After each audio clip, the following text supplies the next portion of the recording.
So, da wären wir wieder in der Leichenhalle, ne? Jo. Wir brauchen also unsere momentanen Aufgaben. Nachtschicht. Suche in der alten Leichenhalle nach nützlichen medizinischen Zutaten. Finde etwas Chinin. Das andere hatten wir gestern Abend schon gefunden. Und desto tiefer sie fallen, befrage Gwyneth Brannigan zu Behandlungsfehlern, befrage Corona Tippett nach Behandlungsfehlern. Und wir haben auch noch eine Sidequest mit einem Portemonnaie. Da müssen wir dann demnächst gucken. Ich bin mir auch unsicher, wie es mit den Sidequests funktioniert. Muss ich mal kurz heilen. Also mit den Nebenquests funktioniert. Ob die irgendwann verschwinden. Also wenn man in der Story also in der Hauptstory zu weit vorankommt, dass dann die Nebenquests wegfallen oder man was verpasst oder so. Sowas mag ich allgemein nicht so gerne. Das heißt, wir sollten eher die Nebenquests machen, bevor sie dann auslaufen. Sicher ist sicher.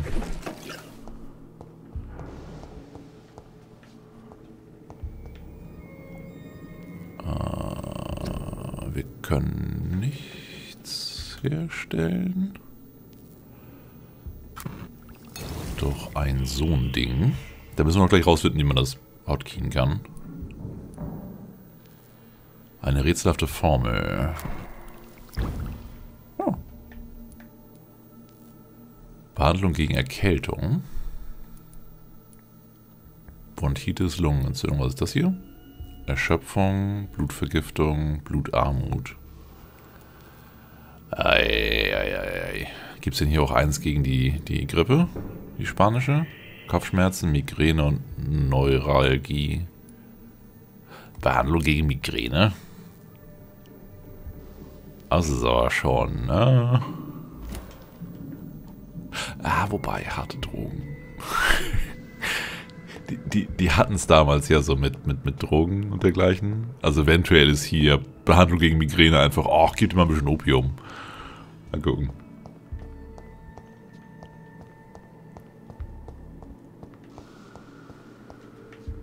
Kein Ausgang. Ja. Das ist einer der kleinen Knackpunkte, die ich bisher mit dem Spiel habe. Aber ich wurde auch darüber aufgeklärt, es ist kein AAA-Titel. Also es ist kein großes Spielestudio, das das Spiel erschaffen hat. Sondern nur ein AA-Studio quasi. Also ein kleineres Unternehmen. Dafür ist es echt gut. Also ich hätte echt erwartet, das wäre so ein, keine Ahnung, Ubisoft oder EA oder sowas in der Richtung. Weil die Grafik ist der Hammer. Aber man merkt halt an so ein paar Ecken, dass dann Hitboxen komisch sind und, ne? Aber dafür, dass es ein kleines Studio ist, ist es super. Das heißt, das ist ungewöhnlich. Man sieht den Charakter im Spiegel. Das machen wenige.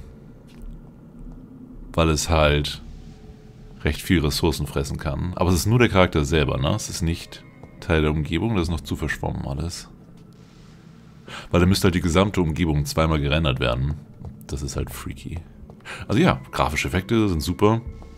Story ist okay bisher. Und das Setting finde ich super. Also ja, schauen wir mal, was noch kommt. Ich weiß jetzt nicht, wie lange ich das noch mache. Also ob ich es wirklich komplett durchspiele. Da müsst ihr jetzt noch wissen, wie lang das ist. Aber bisher sieht es soweit alles okay aus. Also wüsste ich nicht, was dagegen spricht. Ich habe auch momentan nichts, was ich anderes gerade anfangen würde. Bis zu einem eventuellen Tarkov-Vibe.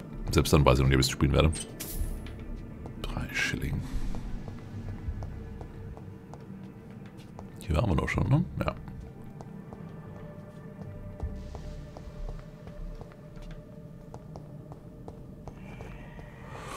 Und hallo an Dariam, Hokuri Dust und Escobar. Hey ho und vielen Dank für den Sub.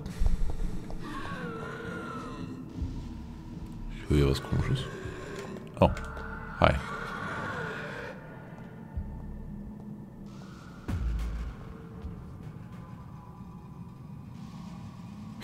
Das Schleichsystem ist auch ein wenig komisch. Also bei ihm wird es nicht funktionieren, aber bei dem anderen, in dem Tutorialgebiet quasi, da konnten wir ja fast so an ihn ran und um ihn rumschleichen, ohne dass er uns gesehen hat. Das war schon ein bisschen tricky.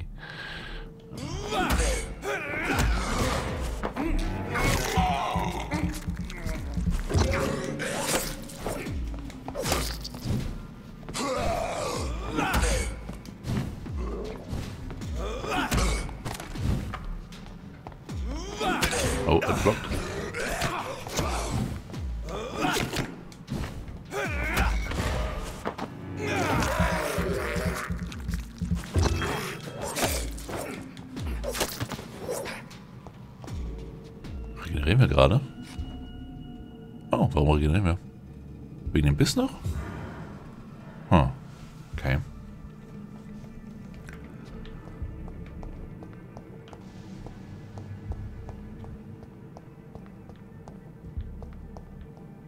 Warum führt mich das Ding? Also ich soll wieder nach oben gehen.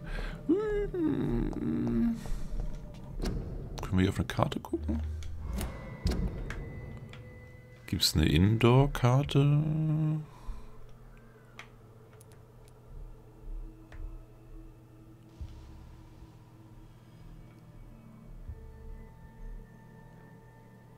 Irgendwie springt er doch nicht zum zweiten Y. Ups. Okay.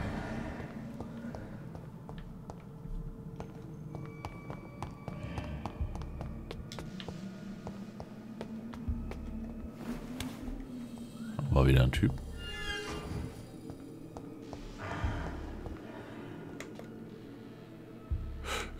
Nee. Unnötig Gegner angreifen. Was war das?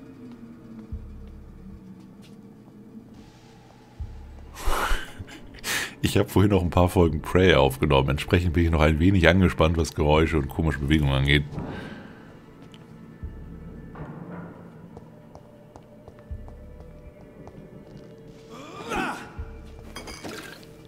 Und Chinin. Ja gut.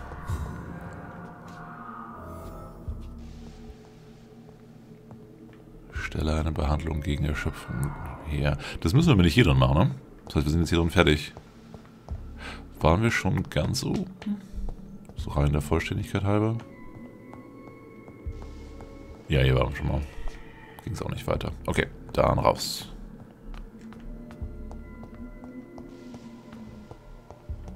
Raus war die Etage, glaube ich.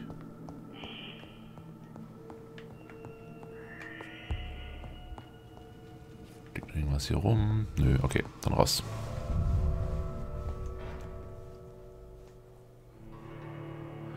Wenn der Gesundheitszustand eines Bezirks unter die kritische Grenze fällt, versinkt der Bezirk im Chaos. Bürger werden als vermisst gemeldet, ihre Missionen können nicht mehr erfüllt werden und die gefährlichen Kreaturen wandern durch die Straßen. Okay. Also bisher versuche ich unseren Charakter einigermaßen nett zu spielen. Ein kleines bisschen berechnend, muss man als Vampir ja sein. Aber er versucht halt den Leuten zu helfen.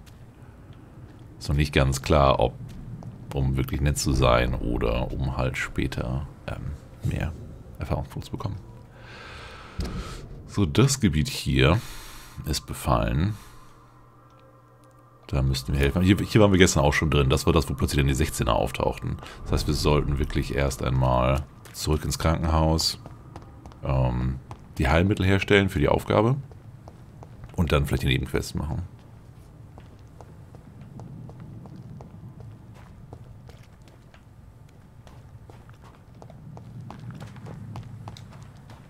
Ist hier schon das Krankenhaus?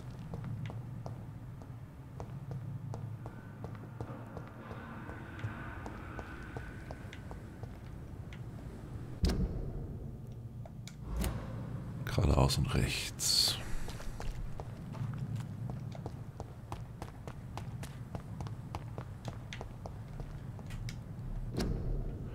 Influenza, häufig von Lungenentzündung begleitet. Bleiben Sie zu Hause, um die spanische Grippe in jedem Fall zu vermeiden.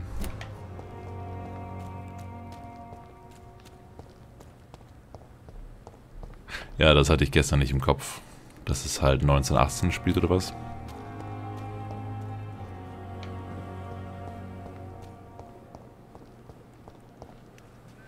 Please, sir. I need help bad. What's going on? I'm blight, sir. Mutant blight. I've lost my mate. Can't find him anywhere. I'm Dr. Jonathan Reed from the Pembroke Hospital. Please, calm down and give me more details. Oswald and myself were both infantry, sir. We were en route for the hospital, but... well, we had a disagreement. And Oswald ran off towards the canal. How long have you been searching for him? I can't go there. Too many rats by the water.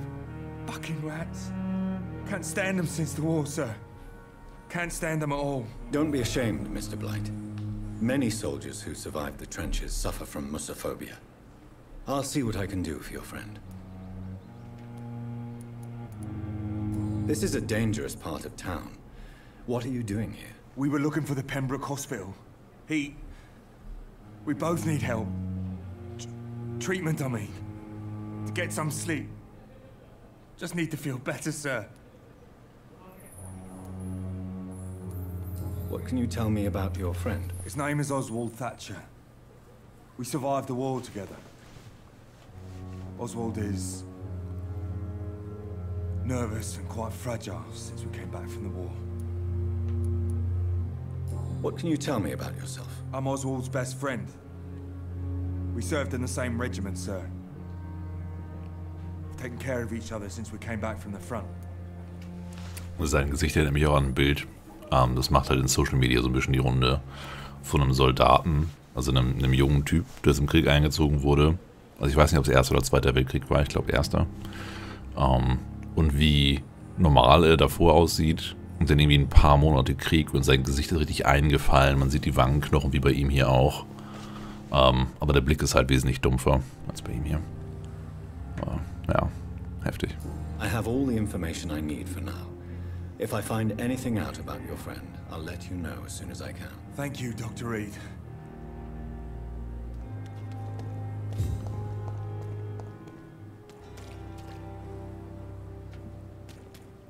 So. Für ihn müssen wir auch noch irgendwas herstellen. Er ist irgendwie schwach. Gehen wir erstmal zu unserem Büro. Oh, warte. Da können wir eventuell noch was machen.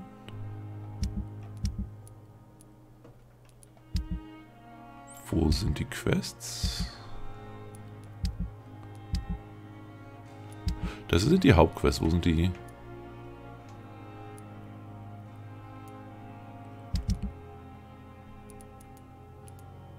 Bürger.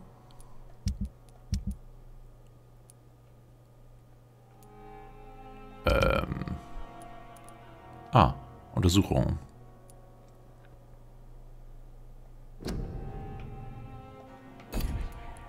Verfolgen, Y.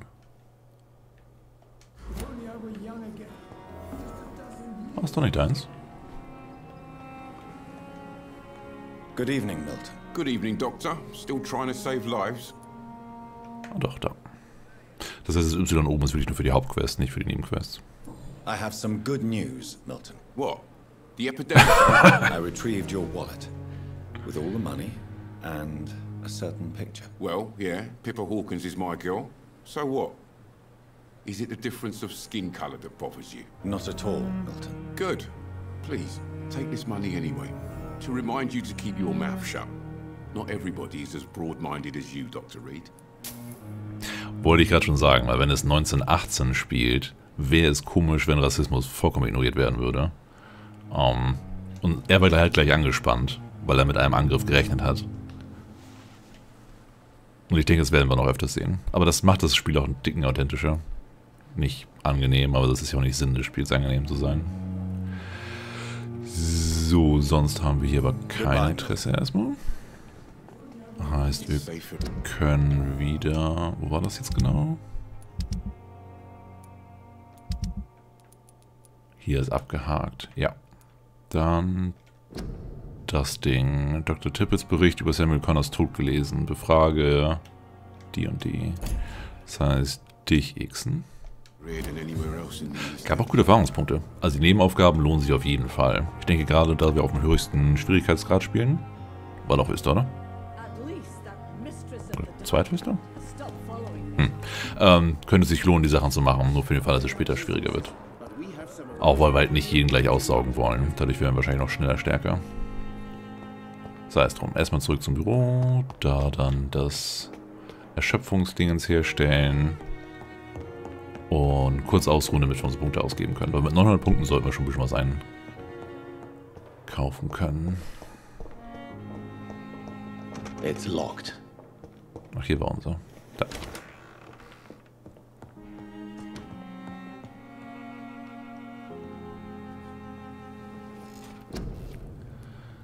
So, was hätten wir denn gerne? Also ich würde ungern noch mehr verschiedene Fähigkeiten lernen. Das ist sonst ein bisschen zu überladen alles, sondern lieber die Sachen erhöhen, die wir eh schon können. Wie zum Beispiel den Biss.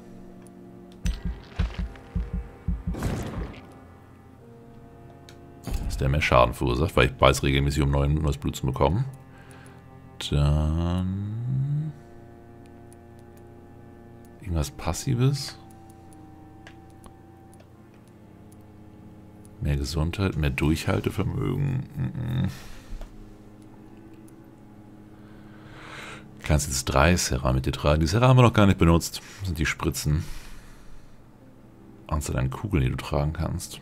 Ich flock eigentlich lieber, weil ich dann mehr aussaugen kann. Also nö, das behalten wir erstmal so. Können wir die nochmal aufstufen? Jo. Dann die Blutheilung vielleicht noch? 1300. Ja, nee.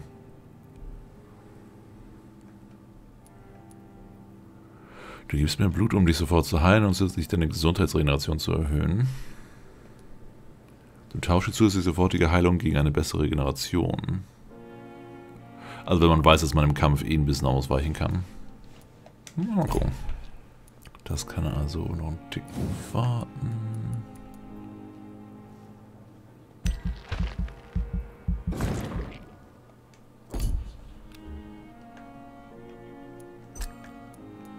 Bestätigen.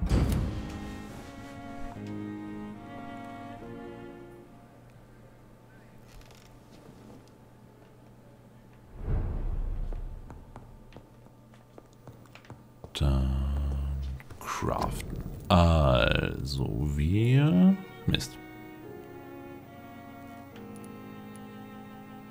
Ja, das Natriumchlorid, was wir gefunden haben, habe ich dafür ausgegeben. Wir hätten es eigentlich hier gebraucht.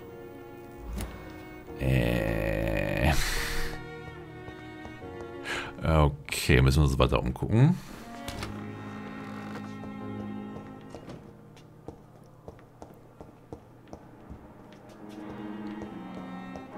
Machen wir jetzt die andere Nebenquest. Also befrage Gwyneth Brannigan. Unbekannt.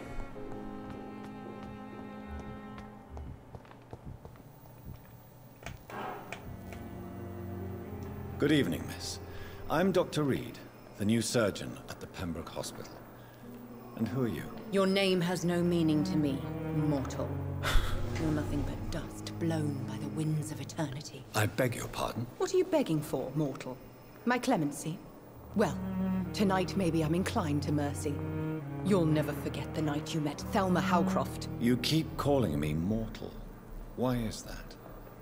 And if I'm mortal, what are you? Well, Dr. Reed, if you must know, I'm a vampire.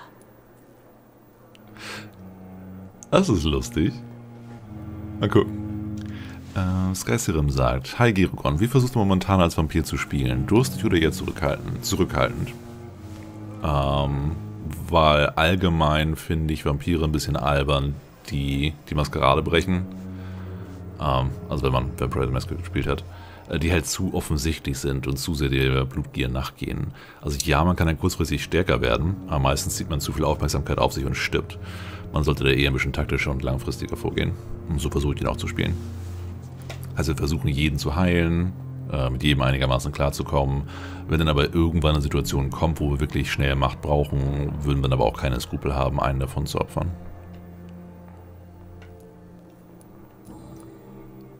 Oh, Hinweise werden benötigt. Wer sind sie wirklich? Da wird sie nicht darauf reagieren, bevor wir sie nicht besser kennen. And why do you believe you're a vampire? I don't need to believe anything. It is what I am. It is what I feel within this hollow shell of flesh. Haben Sie vom Cotard-Syndrom gehört? Oh, ich habe davon nichts gehört. Kannst du mir das erklären? I see. Have you ever heard of Cotard syndrome, Miss Howcroft? Never. It's a mental illness discovered by a French neurologist named Jules Cottard. The affected patients are delusional. They believe that they are putrefying, that they are dead, a ghost or a ghoul, or in your case, a vampire. Delusional, you say? Oh, sad and petty mortal. You can't even begin to understand the concept of immortality. And you think it is I who am delusional. Sowas Ähnliches habe ich aber heutzutage auch schon gehört. Also mit Dissoziation. Also wenn man quasi neben sich steht und sich selbst nicht als real wahrnimmt. Please, describe to me how you feel. What is it like to be a vampire? I can hear my body crumble from the inside as my flesh cracks and fades. I sense the last pulse of postulant blood within my drying veins. I need new blood. Was würde passieren, wenn wir ihm Blut geben würden? Also nicht unseres, sondern irgendwas. I'm assuming you must be a patient here. Am I right, Miss Howcroft? It's only a cover. To hide from my enemies. I can leave whenever I want. As a woman, a spirit, fog, or bat. Wann kam der Schwarz-Weiß-Film Nosferatu raus? Also ich weiß, Zweiten Weltkrieg rum gab es die ersten Sachen in Farbe. Aber ich habe keine Ahnung, bis wann Schwarz-Weiß-Fernsehen zurückgeht. Also jetzt wegen Fledermaus und so weiter. Who are these enemies you mentioned? Can you describe them? I cannot say for sure. But I sense their eyes on me from nearby.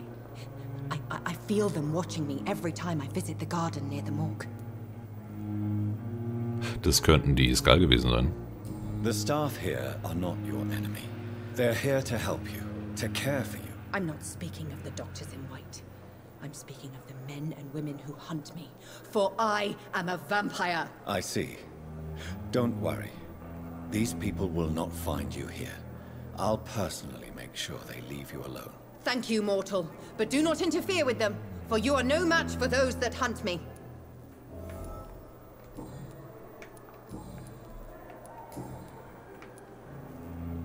Ich probier's mal. Who are you really, Miss Howcroft? I mean, apart from being a vampire. Is that not enough for you, puny mortal? What do you require? Proof of my powers? I'm curious to know who you were before becoming a vampire. No, it's such a long time ago, I don't remember. Centuries of unholy life can have strange effects on one's minds, you see? Sie ist gut. I'll leave you, Mistress of the Dark, to your nocturnal activities. Da bin ich noch interessant, was daraus wird. Also, sie... Es wäre ein schöner Twist, wenn sie wirklich ein Vampir wäre. Und einfach nur wahnsinnig. Also Macavia-mäßig. Aber sie wird wahrscheinlich einfach nur verstört sein. Chat schreibt gerade... 15.05.1922 kam Nosferatu raus. Oh, okay. Das heißt, sie muss ganz schön belesen sein. Oder war das damals schon so gang und gäbe? Naja, seit dem ersten Vampirfall, den es in dieser Zeitlinie wohl gab, werden die ganzen alten Bücher wohl rausgekramt worden sein. Und gerade die Kirche wird sich sehr in den Vordergrund gestellt haben. Mit Geschichten darüber. Deswegen wird sich jeder halbwegs auskennen. Mit den ganzen Vorteilen. Macht Sinn. Na gut. Gwyneth Brannigan suchen wir immer noch. Wie suche ich gezielt nach den Leuten?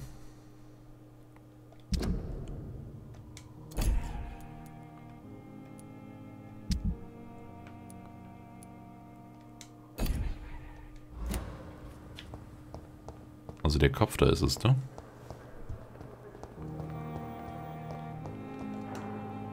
Good evening, nurse. Good evening, Doctor. I don't think we've been introduced yet. My name is Pippa Hawkins. And I'm Dr. Jonathan Reed.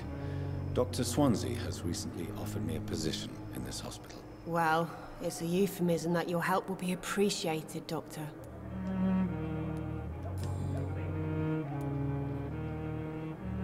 Sollten wir das ansprechen?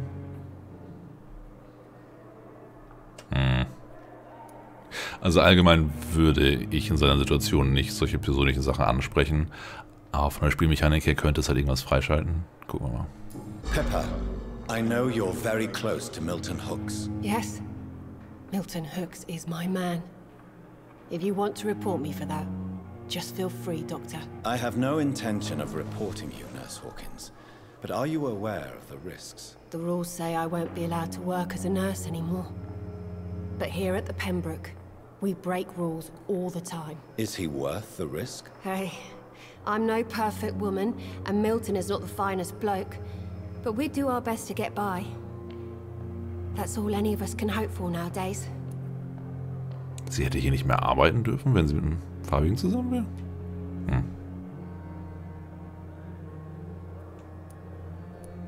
How would you describe the situation at the Pembroke Hospital? It's serious. The flu is wreaking havoc amongst the staff and patients. We are running out of everything.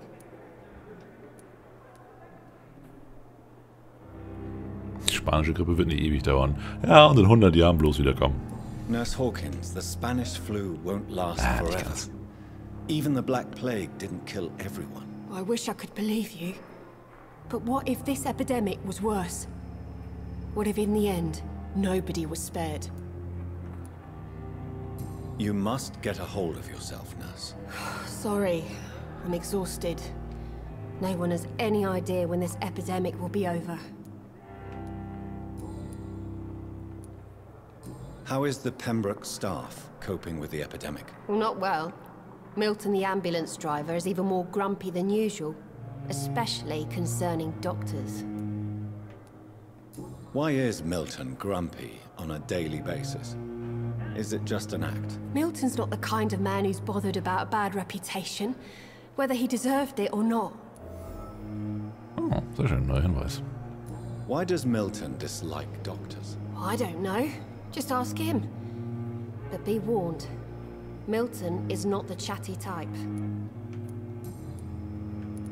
How long have you been a nurse? Or long enough to see that the epidemic is winning.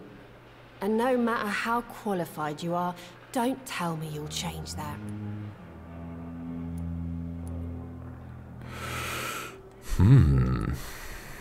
Es gefällt mir aber, dass öfters mal Dreierentscheidungen getroffen werden und nicht einfach immer nur 1 oder 2, wie es in recht vielen anderen solchen Spielen ist.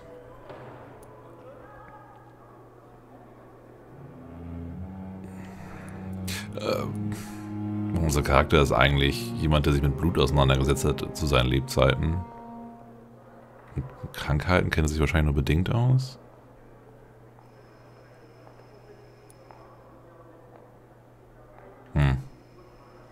You're right.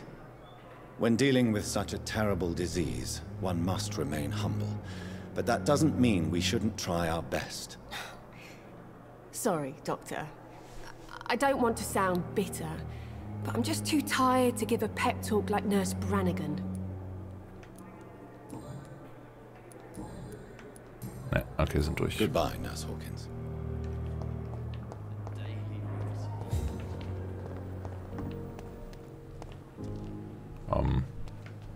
Hier soll er sein.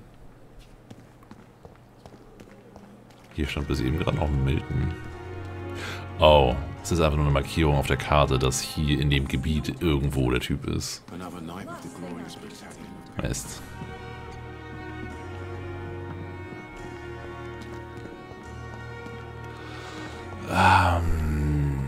Es sind noch mehr NPCs da, mit denen man reden könnte, aber ich versuche das ein kleines bisschen einzuschränken, weil wir schon recht viel geredet haben. Aber ich denke, das lohnt sich. Also sowohl um die Hintergrundgeschichte besser zu erfahren, als auch besser hier einzutauchen.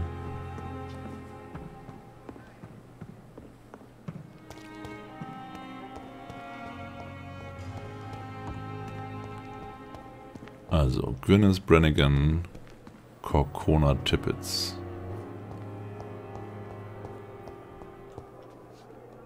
Das war die Schwester von eben, ne? Nurse Hawkins. Good evening, Dr. Reed. Goodbye, Nurse Hawkins. Die sollte ich jetzt auch erkennen, wenn ich die Blutsicht anmache, ne? Pippa, ja. Da ist die möchte gern Vampirin. Da ist jemand Unbekanntes, der anscheinend eine Verbrennung hat. Sean Hampton. Das sind zu viele Leute.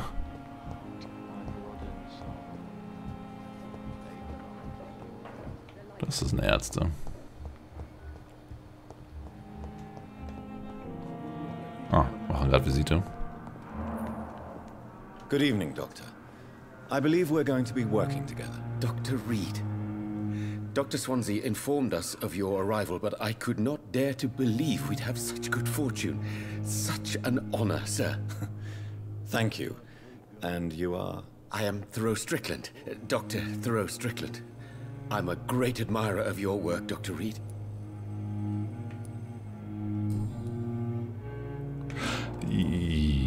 Andermal. Goodbye, Dr. Strickland. I will not let you down. Good evening, sir. I'm Dr. Reed. I believe we're going to be colleagues. Reed? Yes, I've been informed about your arrival. I'm Waverly Ackroyd. Welcome aboard, I suppose. Does my arrival inconvenience you in some way, Dr. Ackroyd? Let us just say that I don't particularly share Dr. Swansea's enthusiasm for hiring you. What we need here are reliable professionals, not overrated dabblers.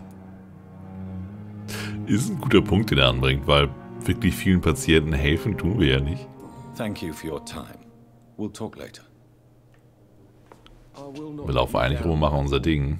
Wobei man könnte es so roleplayen, dass man eigentlich Patienten nachkommt und nur zwischendurch mal das macht, was der Spieler gerade steuert. Aber ja. Good evening, sir. I'm Dr. Reed. May I help you? I don't know if a third opinion is needed. Your colleagues are already arguing about my condition. I see. Would you mind telling me more about your situation? I'm Harvey Fiddick. All I want is to get me bloody arm fixed properly. Goodbye for now, Mr. Fiddick. I'll see you later. My sweet girl.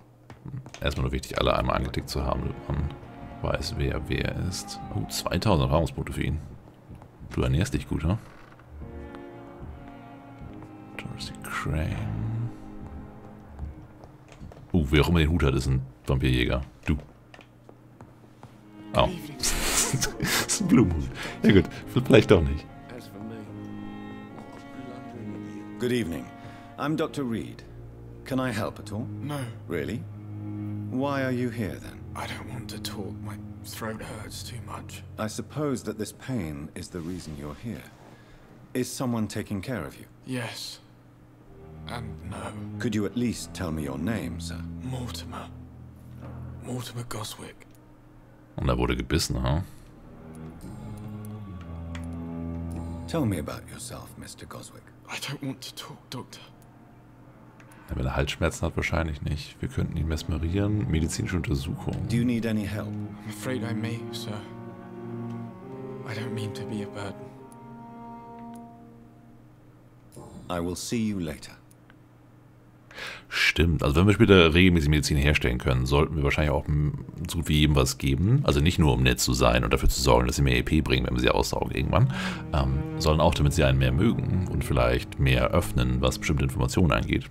Über auch andere Charaktere, mit denen man wiederum wieder mehr machen kann. I have to go now, sir. But don't hesitate to contact me if you need any help. Don't waste your time with me. Erschöpfung.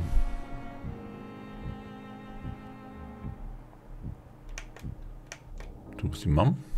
Good evening, sir. Good evening, madam. Can I help you? It's my son who needs you, sir. I'm Dr. Jonathan Reed.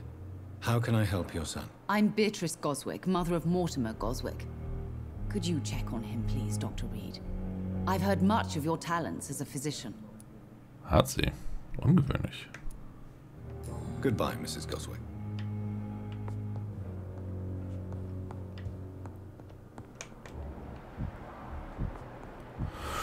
Na gut, weiter. Was ist mit dir da hinten? Thelma Howcroft said she was being watched by vampire hunters. Where are they hiding? I should investigate.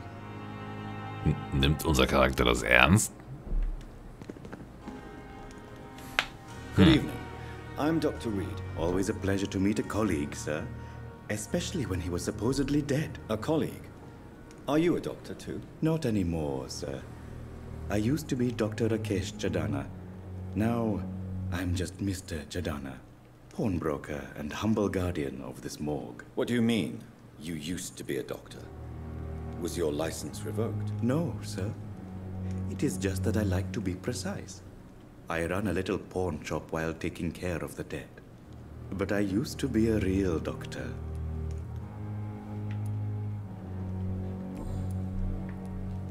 A pawnbroker? I expect you get all types of people here. Yes, sir. All kind of people. For I sell all kind of goods.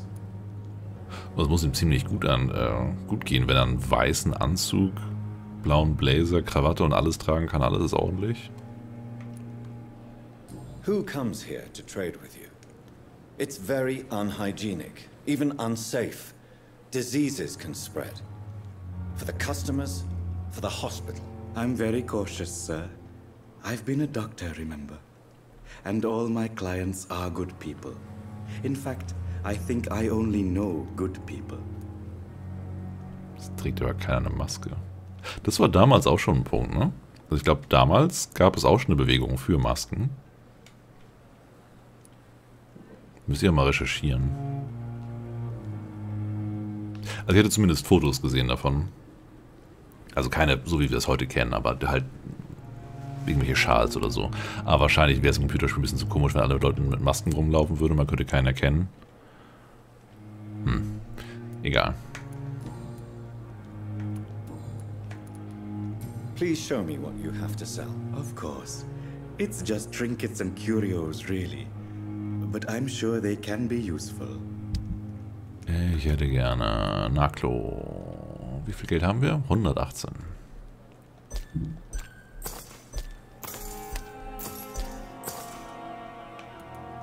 Bei dem anderen müssen wir... Opium. Opium kostet genauso viel wie Salz. Ich sag, es war damals echt tricky.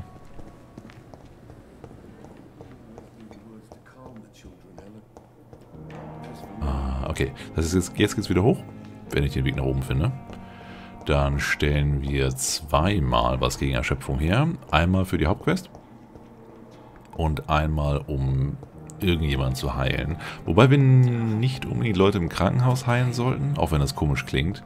Wir sollten lieber in einem der gefährdeten Gebiete jemanden heilen, damit sich das da ein wenig beruhigt. Dafür müssten wir in den gefährdeten Gebieten nur auch erstmal überleben können.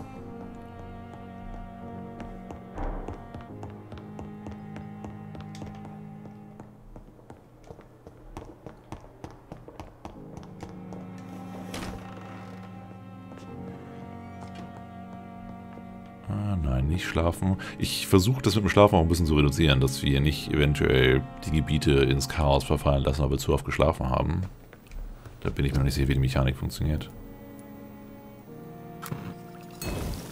Oh. Wir brauchen noch ein Eisennitrat und ein Chinin. Chinin konnten wir bei ihm eben gerade nicht kaufen, also können wir keine zwei herstellen.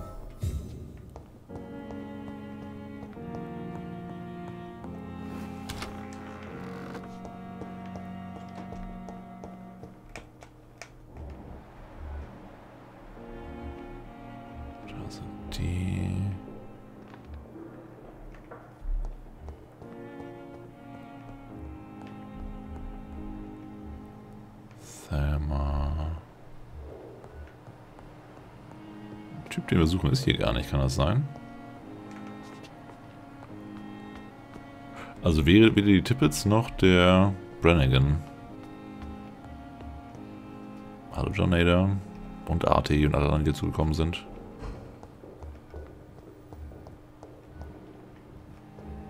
Den haben wir nicht gesprochen. Good evening, sir. Can I help you? Unless you're here to fix my face. No. I don't think you can help me. I'm Dr. Reed. I've recently taken the position of head surgeon here.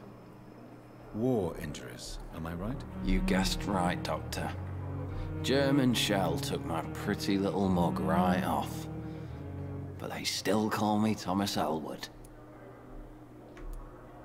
Goodbye for now, Mr. Elwood. You disgust on every street corner.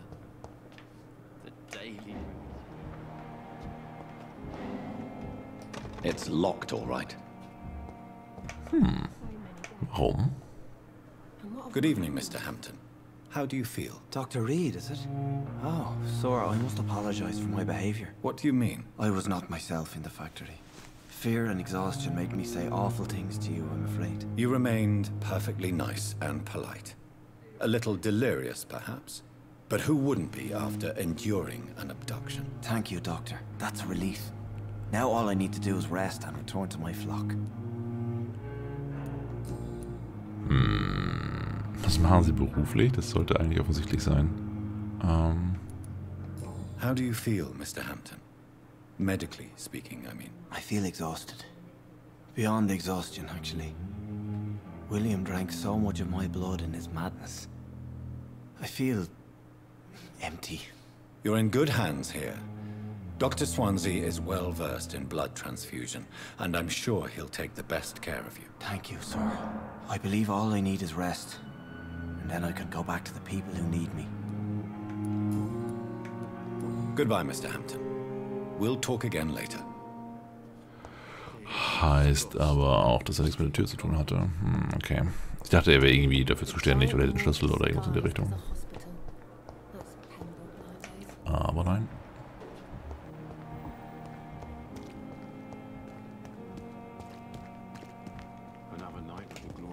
Tippett vielleicht? Good evening, nurse. I'm Dr. Jonathan Reed, the new surgeon here at the Pembroke. Dr. Swansea has already told us about you, sir. I'm Nurse Gwyneth Brannigan. Welcome to the Pembroke Hospital. Did he really? It's a good thing I wasn't hoping to keep a low profile. All members of staff have already read about your new blood transfusion technique. Dr. Swansea made sure of that. I see. Well, I'm a little surprised, but I suppose I'll just have to deal with this unexpected notoriety. You must know, blood transfusions are Dr. Swansea's primary subject of research. He is convinced it is the future. Okay, aber sie suchten wir auch, ne? Brannigan? Ja. Tell me what Dr. Tippett did. I know his mistake caused a patient's death. If I had not covered up his error, Dr. Tippett would have been fired from this hospital. I could not let that happen. You can't allow your emotions to dictate your conduct concerning patients, Nurse Brannigan. Look around you, Dr. Reed. Do you really think we can afford to lose a brilliant practitioner like Dr. Tippett in our situation? Nee, hat sie vollkommen recht. I can't say I approve of what you did. But as a field surgeon, I know that some situations require you to bend the rules. I'm not proud of what I've done, but to contain the epidemic must be our priority, so we can't afford to lose Dr. Tippett. Ja, macht Sinn. Wenn Sie mir jetzt noch sagen können, wo Dr. Tippett ist, wäre super. How are things here? Not good, to say the least. We're struggling against an invisible enemy, more lethal than any bullet from a gun. It's hard, Doctor. Do you think this hospital can survive the epidemic? We are all volunteers here, and we're trying to hold fast, but how do we beat an invisible killer? Some nurses have already resigned. An invisible enemy? Quite a poetic term for a disease, especially from a nurse. Sorry, Doctor. These last few weeks have been exhausting. We could all do with a good night's sleep. I'm not familiar with all the staff yet. Perhaps you could help me. Brilliant professionals, most of them. Dr. Swansea has a gift for recruiting talent. Most of them? Is there a problem you should know about, nurse? It would be inappropriate for me to speak ill. Ich liebe sowas. Das ist so, also dieses Unterschwellige, wie sie gesprochen haben, so typisch britisch, altmodisch. Is there anyone that stands out? Well, I have never met someone as dedicated as Dr. Tippett. He should be a standard for us all here. If only he were younger. Why should his age be a problem? I guess it's fair to say he's always pushing himself to the limits. He just doesn't know when to stop and get some rest. Okay. Ah, er ist Tippett. Sein Gesicht haben wir schon gesehen, irgendwo hinten. Nurse Brannigan, if you do know something, please tell me. Anything you say will be held in confidence. No. I may disagree with some conduct, but in the end, everybody is doing their best. Okay.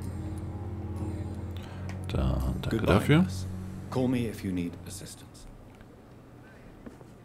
Und jetzt suchen wir den Tippets. Älterer, etwas hagerer Mann.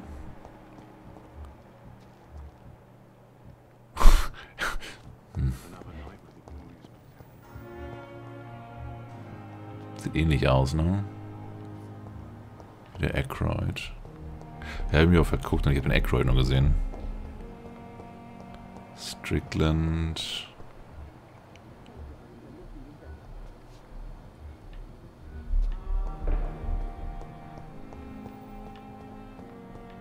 Da geht's weg.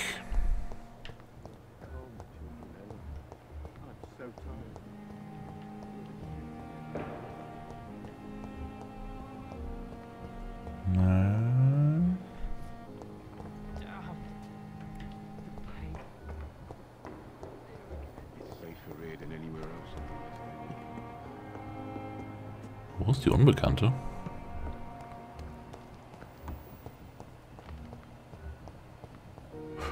Ah, in einem abgesperrten Raum. Ja, okay.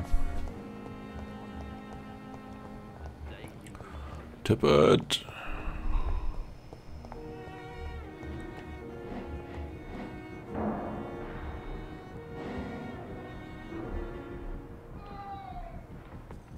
Na gut, sprechen wir direkt mit der Crane.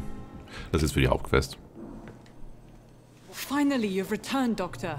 Did you find anything of value? Yes, nurse. You've worked your first miracle, Doctor. Now, this patient here needs immediate treatment. Duty calls. When the storm has passed, I'll show you how to mix the remedy yourself with the same basic ingredients. Many thanks, Doctor. When you've finished, you ought to report to Dr. Swansea in his office. He's been looking for you. Seemed pressing. Okay. Krankheiten. Krankheiten verringern die Blutqualität eines Bürgers. Verwende die richtigen Medikamente, um ihn zu heilen. Sprich mit dem Patienten im Zimmer hinter Dorothy, um seinen Gesundheitszustand zu kontrollieren.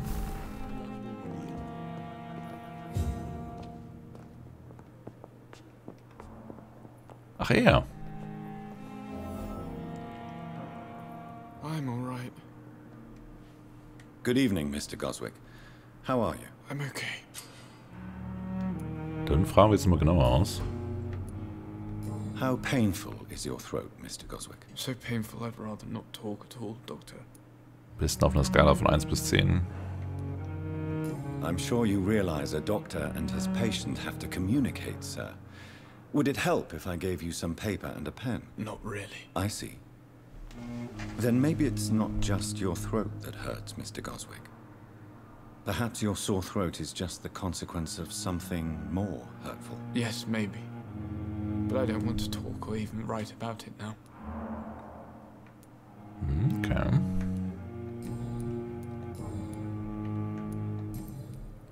Do you need any help? I'm afraid I may, sir. I don't mean to be a burden.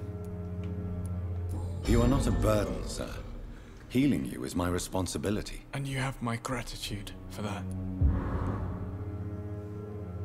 Okay. How painful is your throat, Mr. Goswick? So painful I'd rather not talk.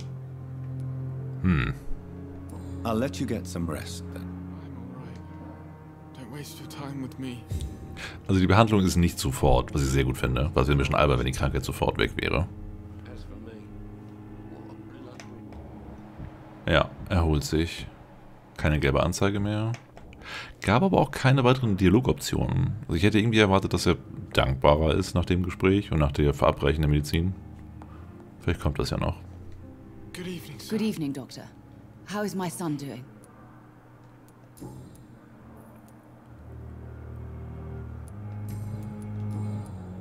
Oh, wir können ihr nichts sagen über den Sohn. What can you tell me about yourself, Mrs. Goswick? Not much to say. Just take care of my Mortimer and I'll cover all the expenses. That's all that matters. Wir sind also reich. Das war auch gerade mein Gedanke. Aber ja, es wäre irgendwie unpassend, sie jetzt auszufragen über sich selber. Der Sohn sollte sich erstmal erholen. Goodbye, Mrs. Goswick. I'm all right. Don't waste your time with me. But we have some of the most brilliant minds in London at Pembroke. Verlockung des Blutes. Bedenke, dass das Blut von Bürgern eine große Menge EP gewährt. Suche Bürger deiner Bannstufe oder niedriger auf und wähle sie mit Bedacht aus. Ja, ich weiß halt immer noch nicht, ob ich sie auch aussaugen kann, ohne sie zu töten. Ich weiß nicht, ob ich das riskieren sollte, das einmal zu testen.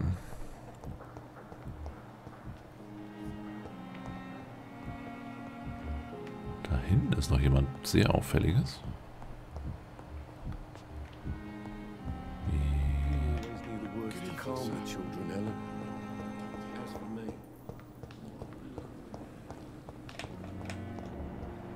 Da. Oh, er ist tot. Ja, gut.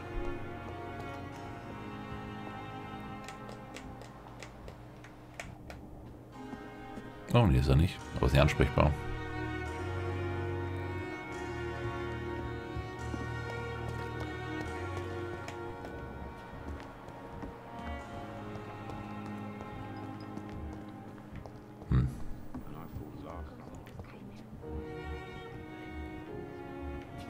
Na gut, sprechen wir mit Swansea.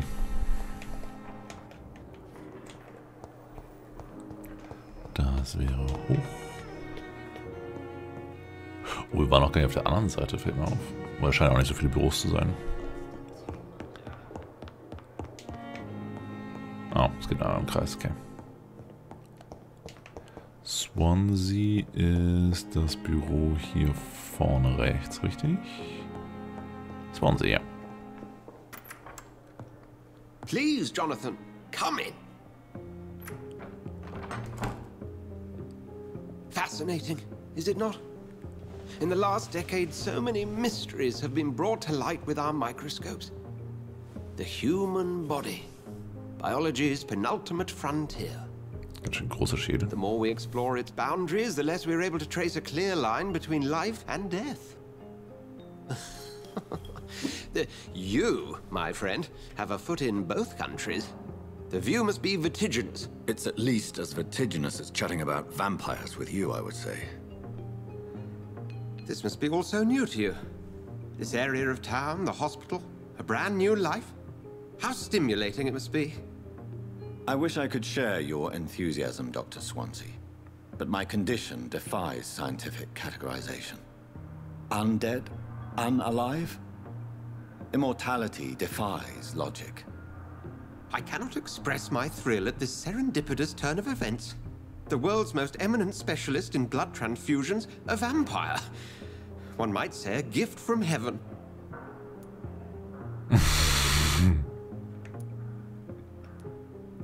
It may seem strange, but your words have brought me some comfort here. Forgive me. I've been an admirer of your work for a long time, and now you are so much more than a brilliant physician. And please, call me Edgar. Bromance? Fragezeichen. Ah, das ist nicht unterhaltsam. Wir brauchen einen. Ja, ein bisschen entschuldigen. There's no need to apologize, Edgar. You offered me sanctuary when I had none. Very well. I have a task for you, Jonathan. Something that will require all your newfound skills. Please, go on. The Pembroke only survives through the generosity of our benefactors. Unfortunately, our main donor has found herself in a bit of a bind. Now, if you could help her out... A spokesman or politician is what you need. That's not my calling. And until I come to understand what has happened to me, I require discretion. Discretion is in order, Jonathan. Lady Ashbury has recently received rather indelicate correspondence that, if revealed, would jeopardize her position. And you would like me to eradicate this threat? By the stole, of course not. I would just like you to pay her a visit. Her ladyship is certainly near the tents outside, tending the sick. You can't miss her. Look for someone impossibly delicate. Accepted. I'll see what kind of trouble Lady Ashbury is in. Okay.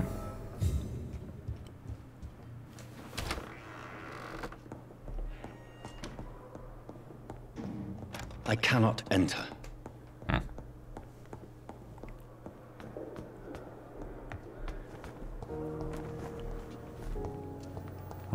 Gitterrock. Hey du.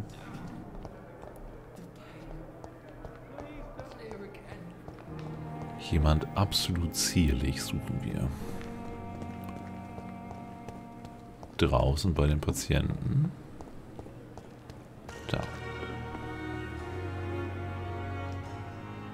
The flu took my dear wife, Emily. I take comfort knowing we'll soon be together again. Mr. Rainfield, that's no way to talk. You're in good hands here, and we'll be up again soon enough.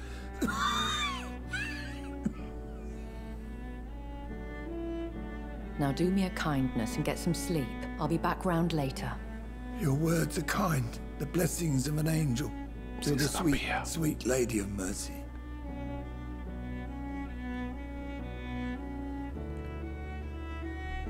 Good evening, Dr. Reed. It's a pleasure to see you again. You seem surprised. Yeah.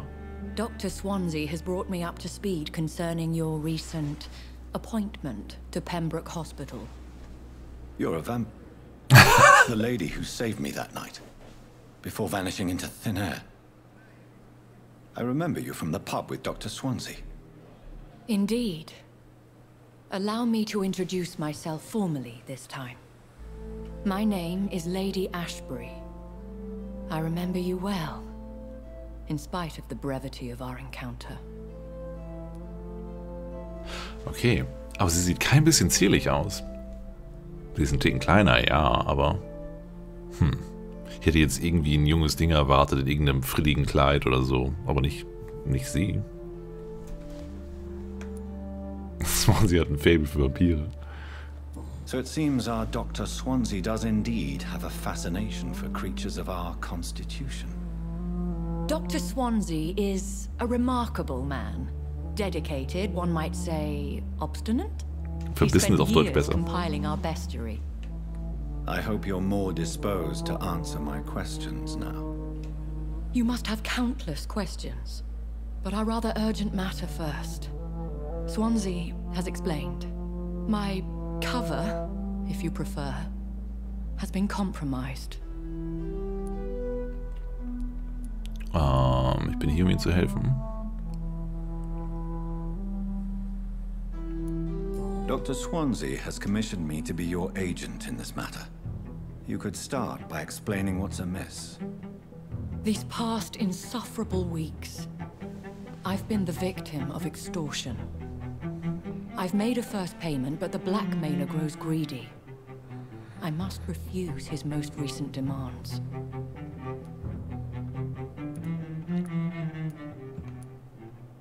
Who would be so foolish as to threaten you? A kindred spirit. Even if it were the case, and I highly doubt it, a vampire would have asked for something more valuable than money. My suspicions lean toward a patient or their family. What are your expectations? Please be precise. As the newly appointed surgeon of this hospital, you are in an excellent position to ask innocent questions and deftly learn the identity of my blackmailer. Please continue. Every detail is essential.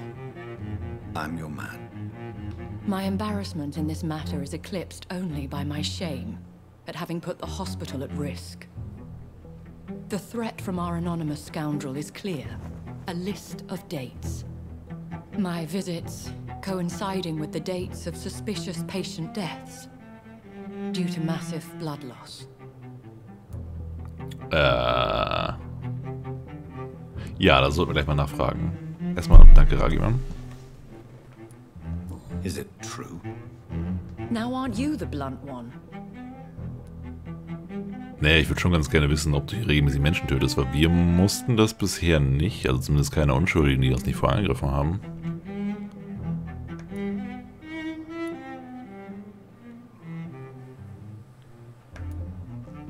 Ja, und hier weiß ich jetzt nicht, was mit den 3 Sachen gemeint ist. Also wenn man sagt, ich brauche auch Blut, dass man dann quasi zustimmt, dass man jeden töten darf. Das, ne? Aber objektiv gesehen ist es halt eine akkurate Aussage. Aber wir holen uns halt kein Blut von irgendwelchen Patienten. Deswegen, ja, ich nehme mal das. Excuse my impertinence, Your Ladyship. This is not an interrogation. I assure you that this line of questioning is in your best interest. In all honesty, I'm not simply a patron to the hospital. My visits serve a dual purpose. Dr. Swansea has been treating my condition with a revolutionary technique of blood transfusion. It seems you are a specialist in the domain. I'll take care of it. Do you know where I should start? If that was the case, I'd settle the matter myself. You could talk to our local gossip, Harriet Jones. Not a pin drops here without her hearing about it. I'll meet that woman now. My life, as others know, is in your hands, Dr. Reed. I'm sure of your discretion, but I do fear your powers of persuasion will be put to the test. When this is resolved, I'll be your obligé. I'll answer all questions in regards of your condition. Sie hatten nichts dazu gesagt, ob sie jetzt Patienten umgebracht hat oder nicht.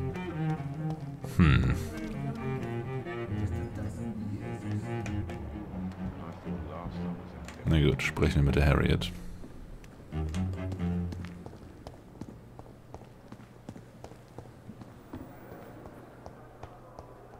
Draußen? Nein, in dem Raum, wo wir vorhin nicht reinkamen. Fear and disgust on every street corner. The daily routine. What is this? Who are you? Get out of my room. There's no need for alarm, madam. I'm Dr. Reed, the new surgeon. Preposterous. Dr. Reed, you say? I don't want some bumbling intern. Where's Dr. Swansea?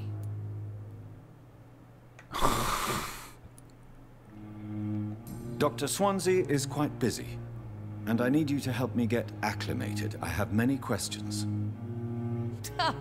How brave. Threatening an old defenseless woman. You know how long I've been a patient here? You've picked the wrong fight. I'm Harriet Jones. Harriet Jones? Indeed. I've been meaning to have a chat with you. You know what goes on here better than any other patient, I gather. Oh, better than any patient, nurse, or doctor. I've seen so many vile undertakings. I heard there have been some despicable goings-on. Was there a case of blackmail? Blackmail? Wait. You're investigating something. This isn't a social call. One of those incompetent cunts slit a poor sod's vein.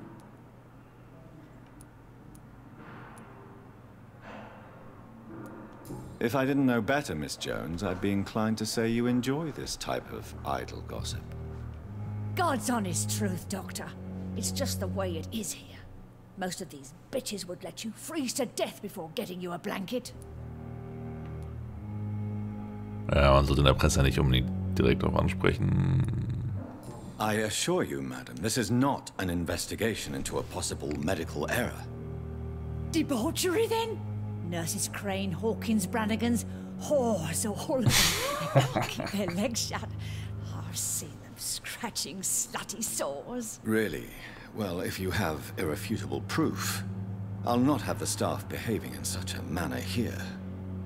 This is your business, Doctor, not mine. But I swear one of the nurses is cavorting with some man on hospital hours. Thank you for your time, Miss Jones. You've given me something to go on. See you on the next round. Finde Schwester Pippa, Dorothy und Gwyneth. Also mit allen drei The Schwestern. patients and staff might know something. I'll start my investigation with them.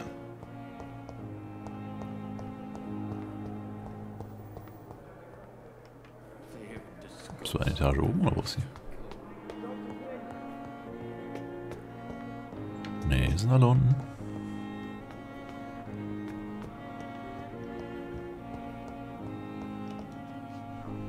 Good evening, Nurse Hawkins. Good evening, Dr. Reed.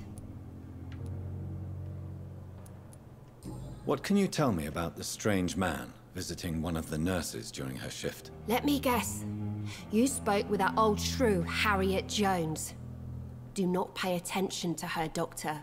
She's full of fanciful tales.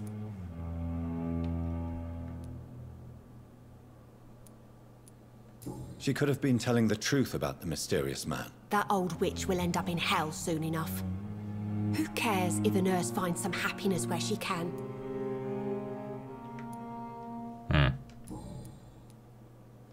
What can you tell me about the strange man visiting one of the nurses? Let me guess. No matter how you feel about her, Miss Jones deserves our help. Who says I don't care for her? Hate is what keeps that old crone alive. Okay. Goodbye, Nurse Hawkins.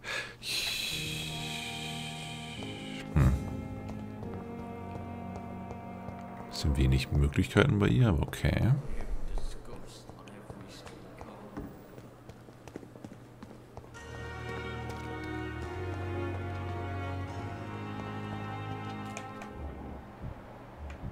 Da ist Lady Ashbury. Gwyneth. Good evening, Nurse Brannigan. Good evening, Doctor.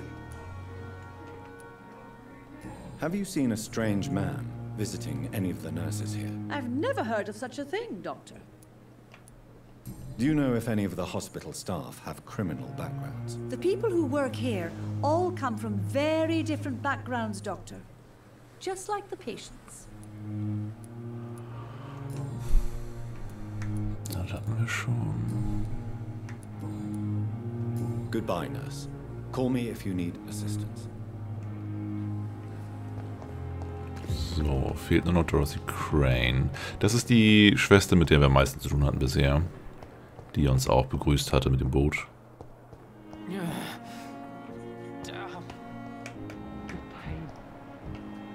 Pippa. Angeblich 50 Meter unter uns. Es geht hier nach unten. Oder ist das in der Leichenhalle? Ich denke, das ist in der Leichenhalle.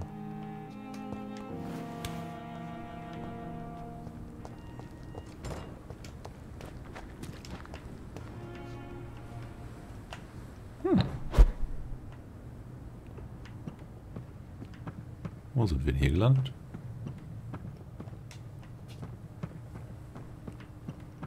Ah, ist hier irgendwo das Fenster, wo wir normalerweise rein und rausgehen sollen? Irgendwie kommen wir da jetzt aber nicht ran. Und hallo, Regine. Ich gehe aber mal außen rum.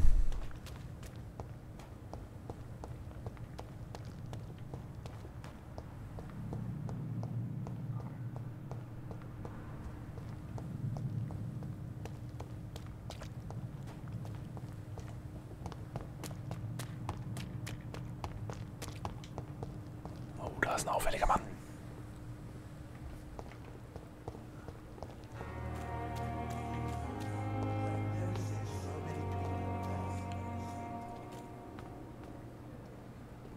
Das ist der Soldat, ne?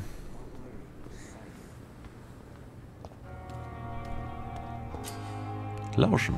Drücken Sie L1, um deine Vampirsinne zu aktivieren. Wenn sich ein Bürger verdächtig verhält, schlägt sein Herz schneller und leuchtet. Indem du ihn anschaust, schaltest du besondere Interaktionen frei.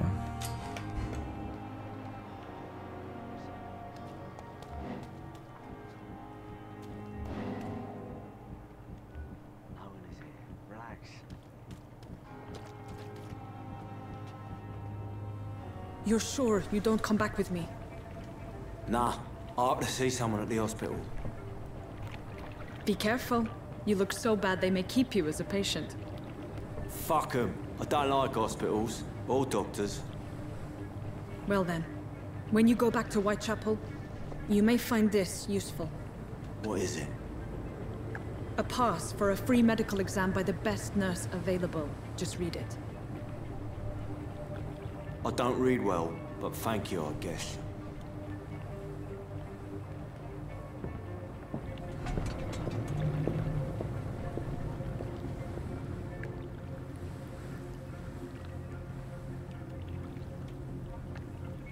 Sie ist weg. Ja.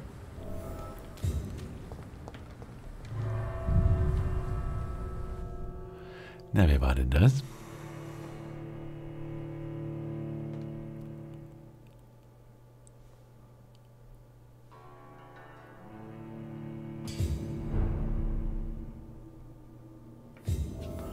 Gesunde Kanalisation. He's locked the door behind him. I need to find another way to follow him.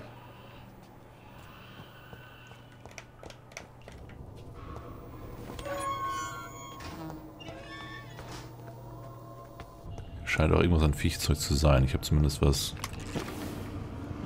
fauchen hören. Oh, schön viel Chemikalien.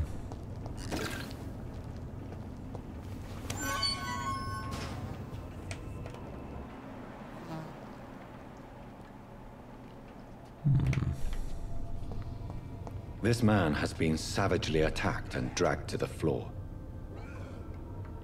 Das war die Tür von eben, ne? Können wir die von hier aus entriegeln? Ja. Nur, dass wir eventuell schneller fliegen können.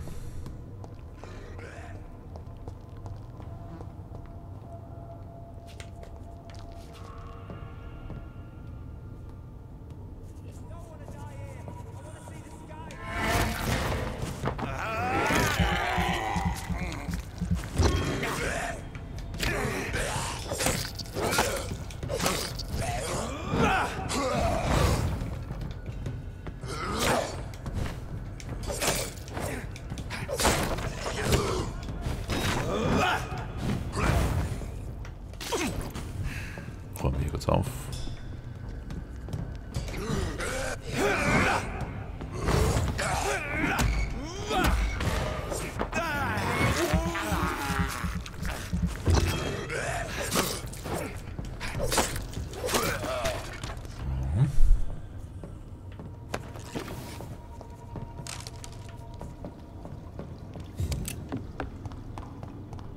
Kann man sie da durchzwingen? Nein, aber das sieht so aus, als wenn wir gegen irgendwas Großes da kämpfen würden. Wie bist du auf das Spiel gekommen, Gero? Ich hab's auf Steam gesehen. Ich hatte es vor Jahren schon gesehen, aber da kam es halt gerade frisch raus und war übertrieben teuer. Auch wenn ich Vampirspiele eigentlich mag, gebe ich ungern so viel Geld für Computerspiele aus. Weil ich halt nur einigermaßen mit runterkomme. Deswegen haben wir aber gewartet und jetzt war es für 6 oder 7 Euro auf Steam und da musste ich einfach zugreifen. Einen Bürger retten. Achtung, der gefährdete Bürger überlebt die nächste Nacht vielleicht nicht. Sieh mal nach ihm.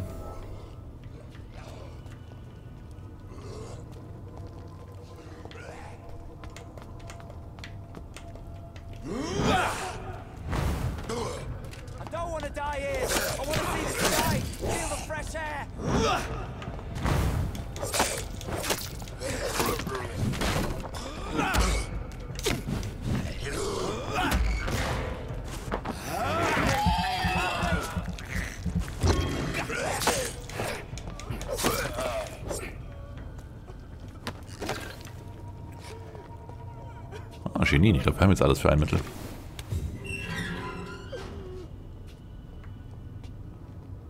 Du bist nicht der wir suchen? Are you injured, sir? Help me get out of here. I need to get out. I'm Dr. Reed, and I'd be glad to help you, but you must calm down first. Please, take a deep breath and tell me your name. Okay. I'm Oswald Thatcher. Please, I need to get out. Mr. Thatcher, your friend Newton sent me to help you. Do you remember him? Yes, I do. Good. Now leave this place and enjoy the cool night air. It's quite invigorating. I'm sure you'll feel better if you do. Wie hieß Margaret Thatchers Vater? Wobei Thatcher ist ein verbreiteter Name, ne? Bürger gerettet. Du hast einen Bürger gerettet. Bis zur nächsten Nacht ist er in seinem Bezirk zurückgekehrt. Okay. Und da können wir den treffen und mit ihm schnacken. Are you sure you're all right, sir? Yes, I'll be... Ich wollte nur an die Kiste. Danke.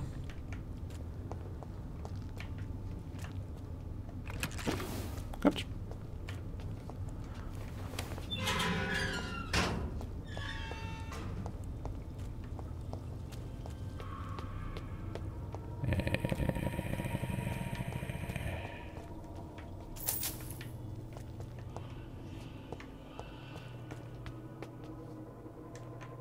Das ist Gebietswechsel, das will ich nicht.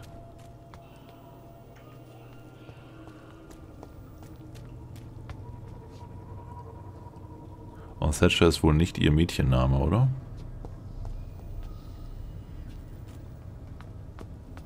Ich weiß nicht, ob Margaret Thatcher verheiratet war.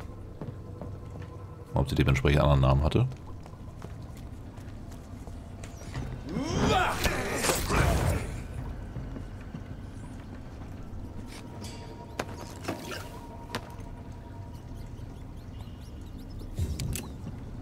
Im Dezember 1951 heiratete sie den wohlhabenden, geschiedenen Unternehmer Dennis Thatcher.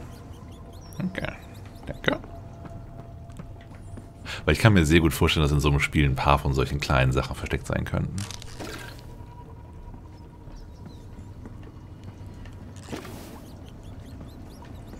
Opium. Haben wir schon mal 45 Schilling gespart.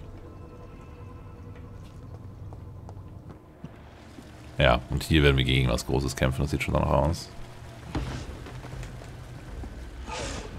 Oh, Werwolf. What sort of creature is this?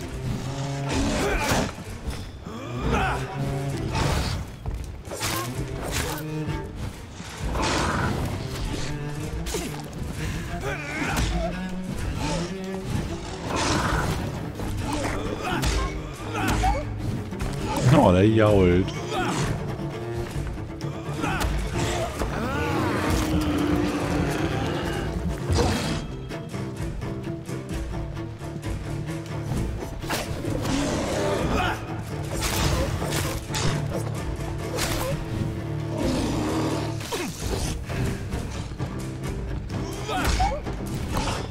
Brauchen wir den besseren Flock.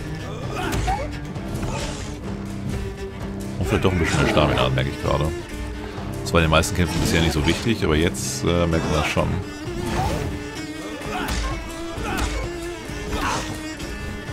Boah.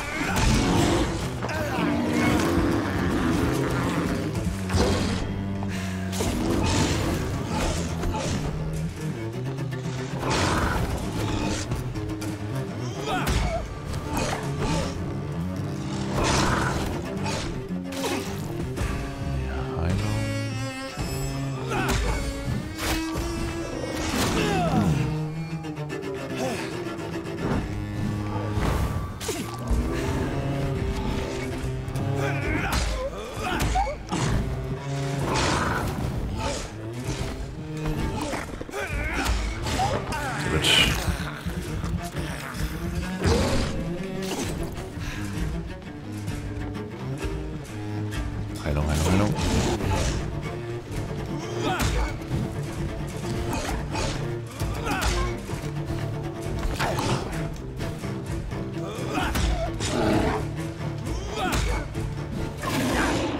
Oh.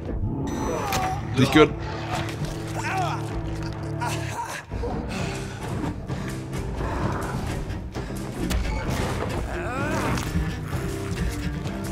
Sehr brachialer Kampf hier gerade.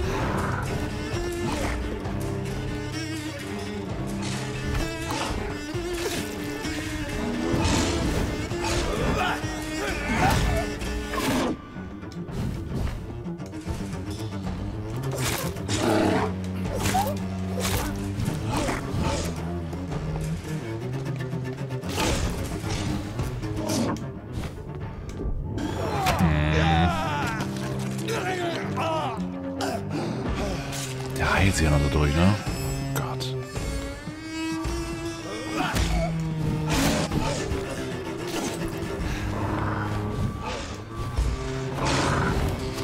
Ich glaube, ich wechsle doch mal auf.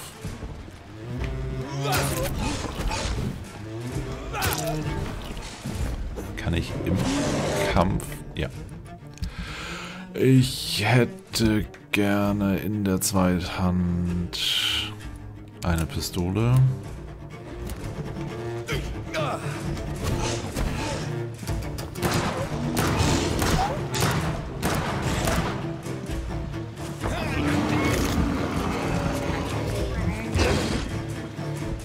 Aber er stirbt nicht.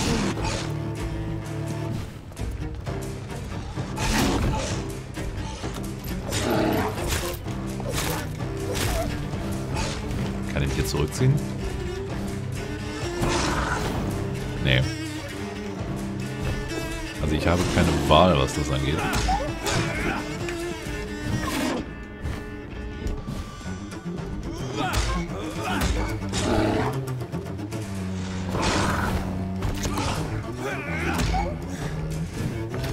Ja.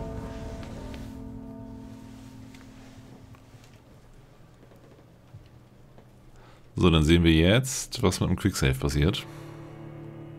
Das war ja, glaube ich, das erste Mal. Und ja, erst ein paar Nebenmissionen. Klingt gut.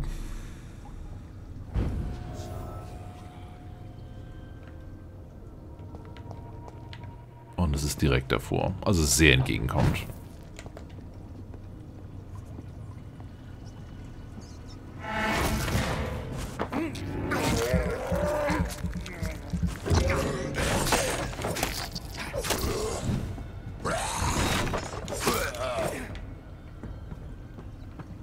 Das heißt, alles, was wir jetzt hier drin gemacht haben, auch die Rettung und so weiter, wurde getan. Oh, 2 Serien. Hallo, Zucknopf. Test mal die Zweihandklinge, die hat mir gut geholfen.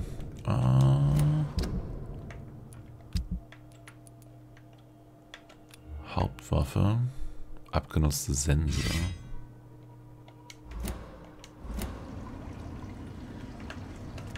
Das müssen wir gleich mal testen. In einem Kampf.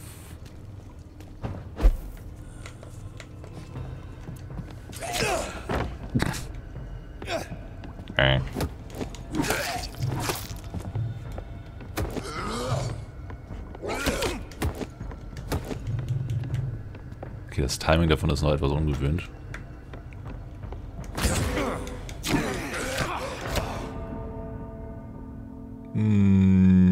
Okay.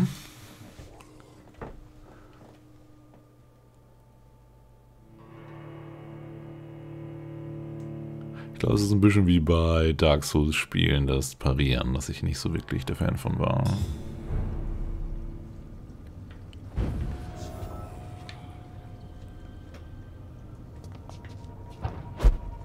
Ist sie nicht zweihändig? Ja, ist sie. Aber dadurch ist sie auch so ein bisschen komisch. Ich weiß nicht, wie ich es beschreiben soll.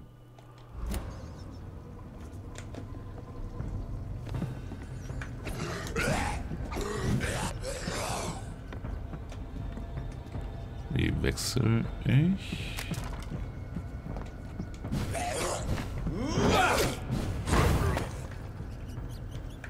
So, also X ist ein ganz normaler Schlag und Y ist das Parieren. Das macht aber auch einen Schlag.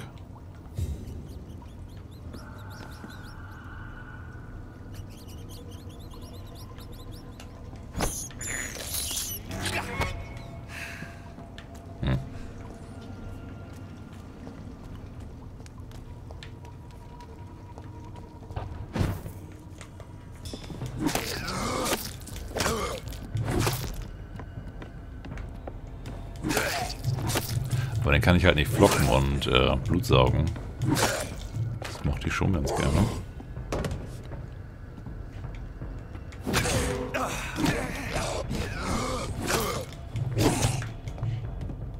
Und es braucht viel mehr Ausdauer. Ich bin gleich tot.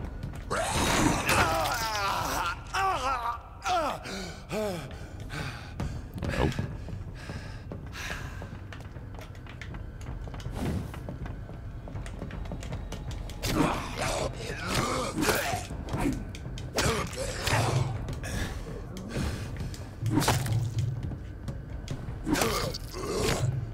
Ja, kann ich mehr dort oder nach.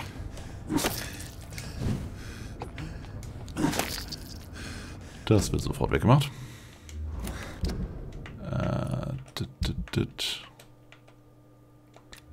Ändern zu. So, dass wir nur das Ding haben. Und da den Dolch, die Dinge wieder hin. Heilung. Gut.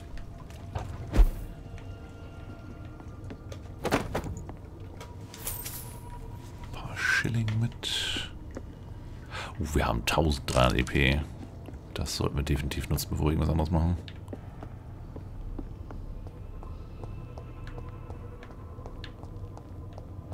Ja, also hier ist irgendwo...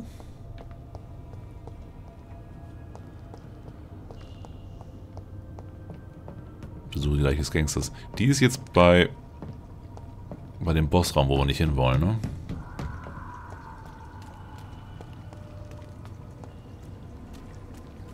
Ja. Ne, okay, zurück.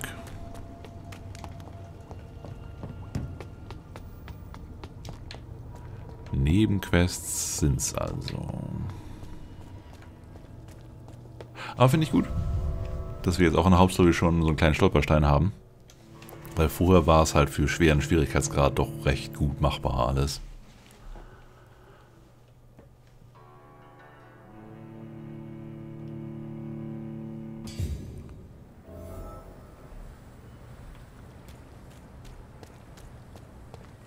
Das heißt, die Schwester... Hi. Die Schwester Dorothy wird jetzt nicht mehr im Krankenhaus sein, weil sie eben gerade im Boot abgehauen ist.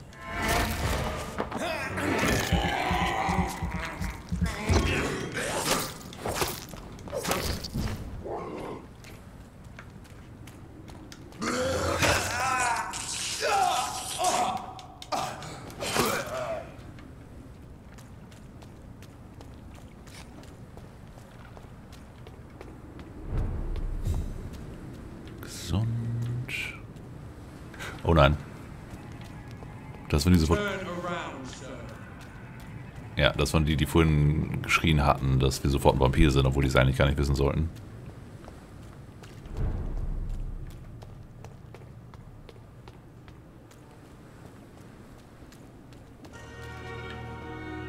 Ich hätte jetzt ganz gerne erstmal neue Medizin. Bevor wir irgendwas anderes machen. Ideal also zweimal. Diese Erschöpfung oder was haben hier die meisten?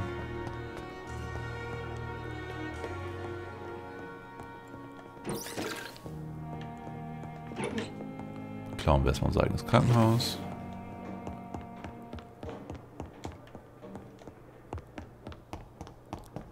Dann sollten wir auch noch schauen, ob wir die Waffen aufstufen können. Das wurde auch gerade noch im Chat erwähnt. Danke dafür. Hatte ich auch schon fast vergessen.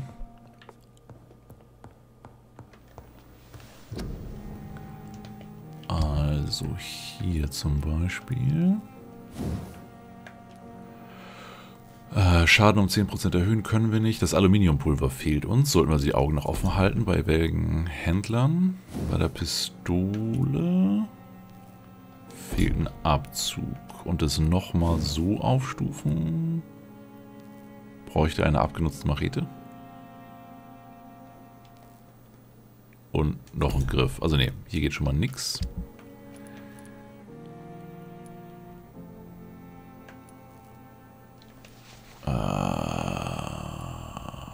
Die Sachen können wir zerlegen, hm?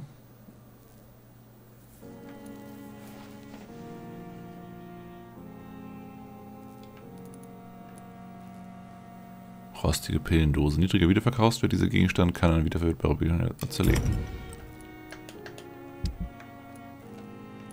So, wässrige, reichhaltige Blutprobe. Eine kleine Menge wässriger, reichhaltigen Blutes, mit dem Blutsera für Vampire hergestellt werden können. Was haben wir da? Regeneriert 60 Blutpunkte sofort.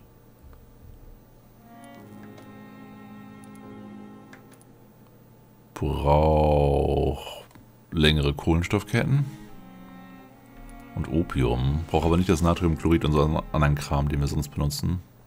Also ist eventuell ein Ticken effektiv... Ach, es ist Blut und keine... Ja, okay, das ist dann sehr gut. Aber trotzdem nicht jetzt. Jetzt wollen wir erstmal Menschen helfen. Also hier Erschöpfung. Und bei anderen Sachen sollten wir schauen, was denn so an kranken Menschen hier in der Nähe ist. So, du bist einmal holen. Das war der, den wir geholfen haben. Du brauchst Erschöpfung. Und du hast Kopfschmerzen. Wie schaut es in anderen Gebieten aus? Das hier ist kurz vor bedenklich. Bräuchte auch Erschöpfung. Und hier kennen wir noch bedenklich, aber hier sind wir noch gar nicht gewesen, ne? Kirche irgendwas? Whitechapel. Da ist sie gerade auf dem Weg hin. Sie scheint ein sehr wichtiger Charakter zu sein. Und das hier kennen wir auch noch nicht. Nee, gut. Dann einmal gegen Kopfschmerzen noch und einmal Erschöpfung, wenn es denn geht. Bei einem war Alu drin beim Wiederverwerten. Oh, cool, gucke ich mir gleich an. Blutarmung, Blutvergiftung, Erkältung, Lungenentzündung.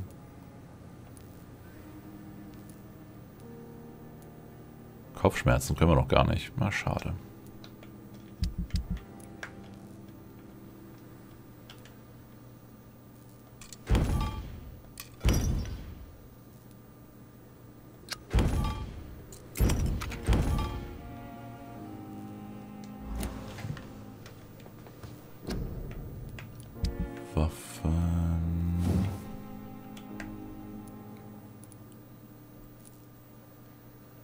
Ah, das sind Aluminiumfragmente, kein Aluminiumpulver. Mit dem Flock. Flock können wir. Oh, Aluminiumpulver. Wir sollten bei Händler mal nach Pulvern gucken.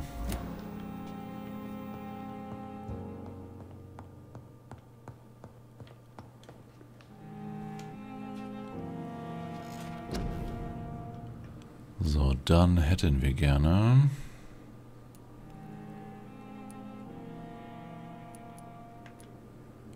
Schlag mit kurzer Reichweite, der alle Lebewesen vor dir aufschlitzt. Nein. Den Schattennebel würde ich gerne...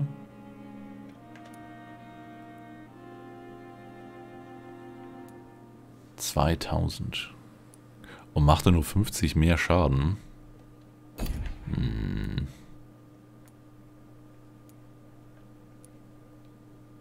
Ausdauer. Ja. Haben wir gerade gelernt, ist wichtig.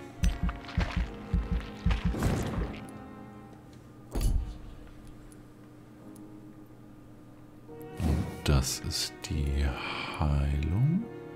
1300. Da haben wir doch nicht so viele Punkte, wie ich eigentlich dachte.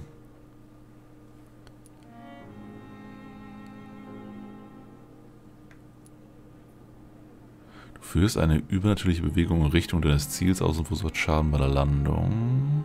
Schattenschleier. Du verbrauchst Ausdauer, um in den Schatten zu verschwinden und für die meisten Feinde unsichtbar zu werden. Sich in diesem Zustand zu bewegen, verbraucht mehr Ausdauer. Du verlässt die Schatten, sobald du angreifst oder ausweichst. Könnte gut sein zum Fliehen.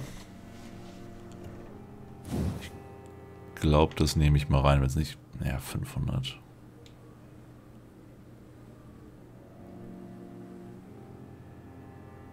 Ja, doch. Eine unerlässliche Fähigkeit für einen Vampir, sich unsichtbar zu machen, würde ich sagen.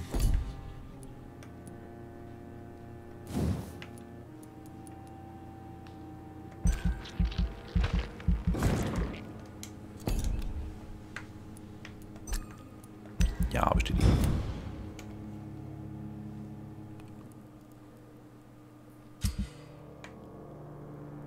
Wichtige Ereignisse im Bezirk. In jeder Nacht beeinflussen deine Taten und deren Konsequenzen den Gesundheitszustand der Bezirke. Er kann sich auch dadurch verschlechtern, dass sich Krankheiten unter den Bürgern ausbreiten. Also ja, jedes Mal, wenn wir Level-Ups benutzen, passiert was. Das sollten wir echt nicht machen. Je mehr Leben du nimmst, desto schlechter steht es um einen Bezirk. Wenn der Gesundheitszustand eines Bezirks unter die kritische Grenze fällt, versinkt der Bezirk im Chaos.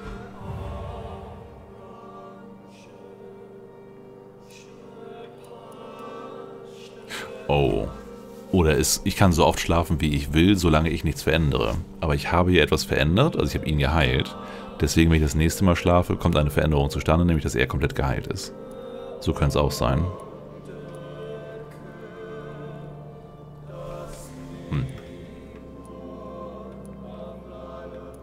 Na gut, wir suchen jetzt Clay Cox, der ist draußen.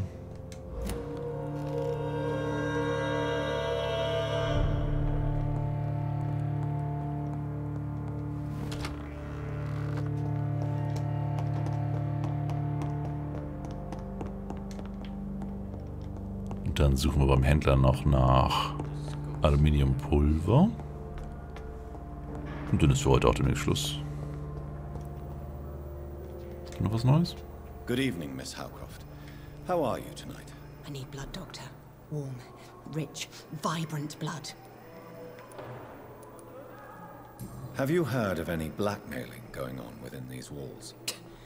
I have no time for mortal games. My secrets are beyond their comprehension, Dr. Reed. Erpressung ist definitiv eine Vampir-Sache.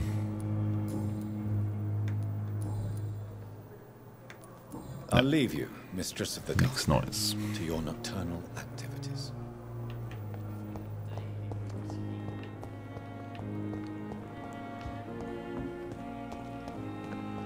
Perhaps I should have considered the offer from that Cadogan fellow. Good evening, Milt. Good evening, Doctor. Still trying to save lives? Have you heard of any underhand dealings going on in this hospital? There are a lot of secrets round here. I'm not surprised someone tried to make money from them. What kind of secrets? I'm not in the gossip business, Dr. Reed. If you want to know more, you better talk to Harriet Jones. She's the oldest patient here. Ja, das haben wir bereits. Drea schreibt, Vampir, der so tut, als wäre er ein Mensch, spricht mit Mensch, der so tut, als wäre er ein Vampir. Jo. Deswegen wäre der coolste Twist, wenn sich rausstehen würde, dass er am Ende wirklich ein durchgeknallter Vampir ist. I'd like to see your goods. Wise choice, Dr. Reed. A reliable gun is what everybody needs these days. Ich brauche Alupulver. 4, glaube ich.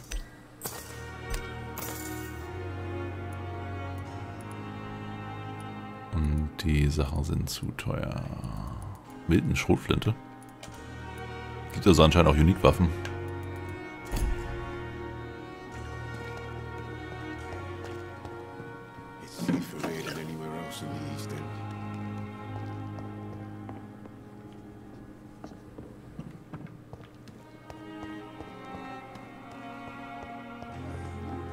Kann man noch irgendwo lange Finger machen?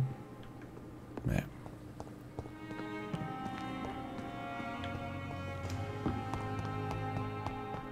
Das heißt, wir sollten jetzt den Dolch aufstufen, weil das ist meine Lieblingswaffe. Die ist schön schnell.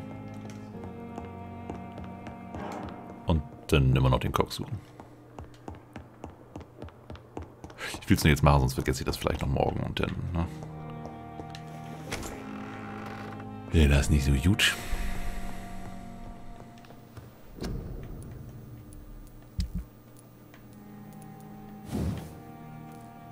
So, Schaden wird um 10% erhöht. Nehmen wir mit. Und jetzt dich nochmal aufstufen. Bräuchte noch 2 Griffe und eine abgenutzte Machete.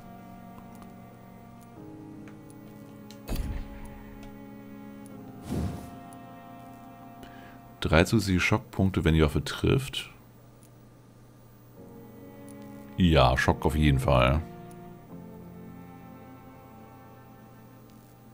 Ach so, ich dachte, es wären 3 Balken. Aber nein, der Flock macht jetzt schon 15. Da ist 3 mehr, nicht so viel, wie ich dachte. Ausdauerverbrauch senken. Mit dem Flock hatte ich nicht so Ausdauerprobleme bisher. Nur mit der Zweihandwaffe. Also ja, alles, was wir an Schillingen finden, in Alupulver investieren. Und warte mal, war da der Ausgang? Ja, die Tür ist endlich offen. Also das Fenster.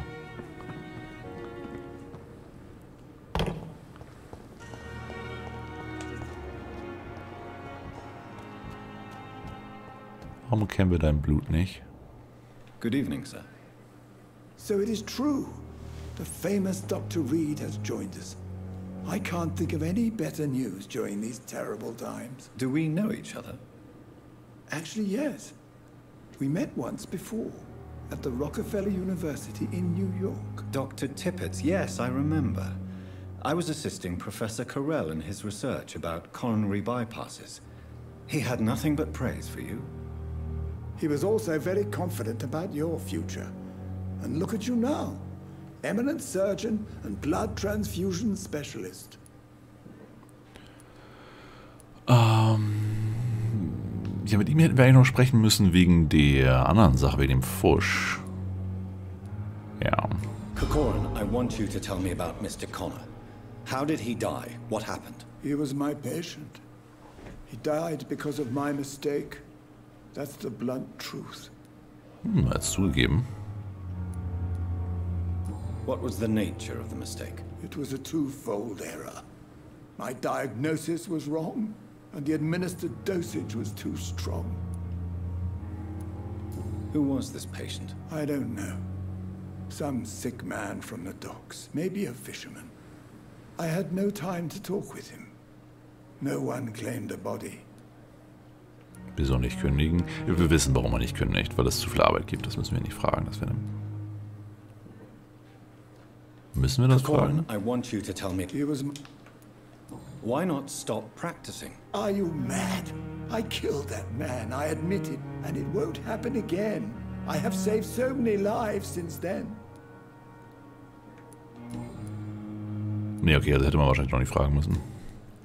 Gut, ich schweige wie ein Grab, auf jeden Fall.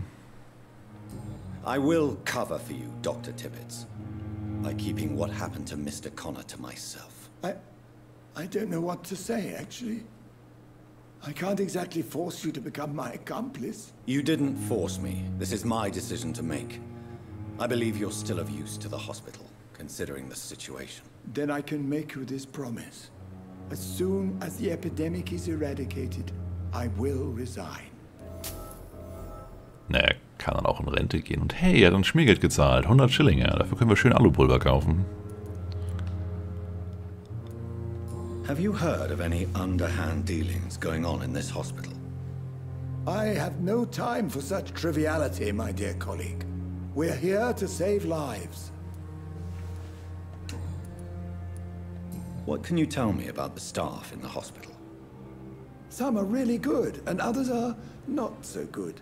But during this troubled period, there is no time for slander. I prefer to focus on the positive character traits. Any opinion about the management?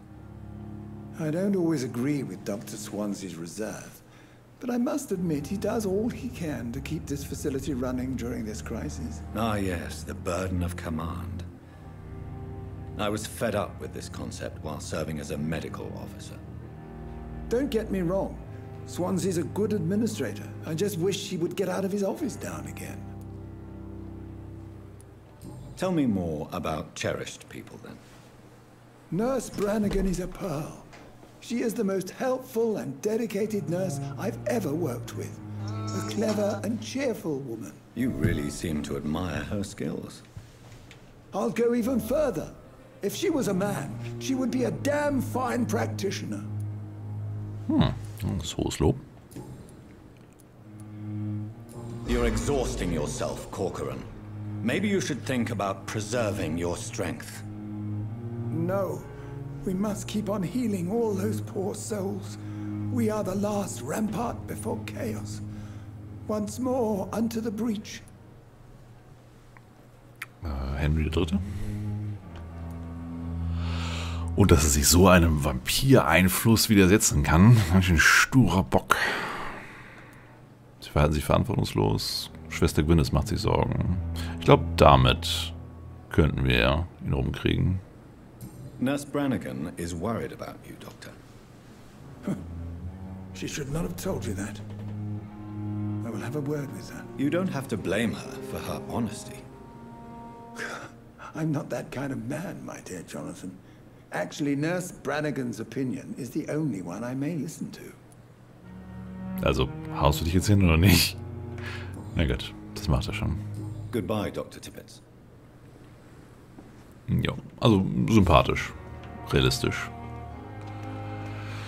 Das heißt, damit hätten wir auch abgerechnet. Ja, machen wir für heute erstmal Schluss. Ich habe noch kurz was zu tun. Morgen 19 Uhr machen wir weiter. Mir gefällt das Spiel auf jeden Fall.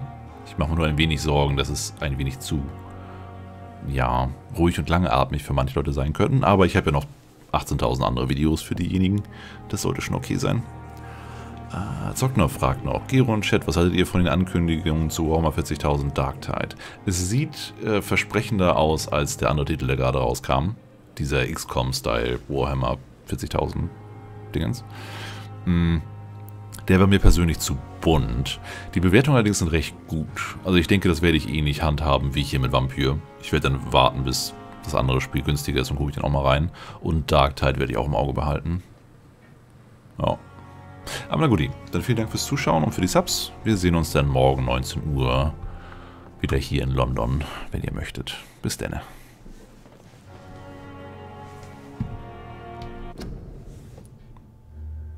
So, vielleicht noch irgendwo reinlaufen, dass er neu lädt.